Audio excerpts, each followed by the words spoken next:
प्यारे नबी सल्लल्लाहु अलैहि वसल्लम ने क़ियामत की निशानियों में से एक निशानी ये भी बताई कि क़ियामत के करीब जंगें बहुत होंगी, और प्यारे नबी कहते हैं कत्ल और गारत भी बहुत आम हो जाएगी। प्यारे नबी कहते हैं क़ियामत की निशानियों में से एक निशानी ये भी है, कत्ल इतना आम हो जाएगा, जो कत्ल हो रहा है, जो मर रहा है, उसको पता नहीं चलेगा कि किस गुनाह की वजह से उसको मारा जा रहा है, किस गुनाह की पादाश में उसे कत्ल दिया जा रहा है, नहीं मालूम होगा। कत्ल और गारत गिरी आम हो जाएगी, जंगें आम हो जाएंगी, जिनाकारियां और बहुत सारी निशानियां प्यारे नबी सल्लल्लाहु अलैहि वसल्लम ने। हजरत, ये जंगें आती हैं जाती हैं, कोई गालिब आता है, कोई मगलूब होता है, कोई हाकिम बनता है, कोई महकूम बनता है।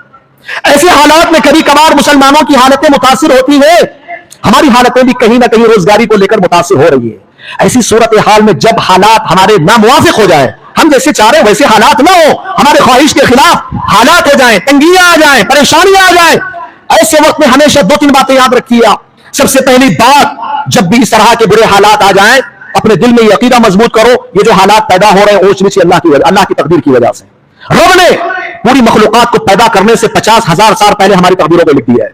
जो तकदीर में होगा वो होकर रहेगा, और ये हालात जो बदलते हैं ना, इसको बदलने वाला अल्लाह तबारक व तआला है। ये हालात बदलते हैं तो अल्लाह की अपनी मर्जी से, अल्लाह की अपनी मशीयत से, उसकी तकदीर का नतीजा है। ये अकीदा पहले मजबूत करो। दूसरी बात यह है कि इस तरह के हालात में आप सब्र से काम लें।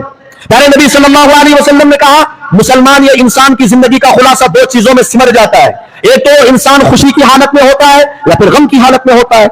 या तो खुशी है उसकी जिंदगी में, या तो परेशानी है। नबी ने दोनों वक्त में क्या क्या करना है बता दिया। कहा, अगर तुम खुश रहो तो अल्लाह का शुक्र अदा करो, अगर तुम परेशान हो तो सब्र कर लो। यही दो चीजें, ये दो चीजें कर लो, सिंपल सी बात है।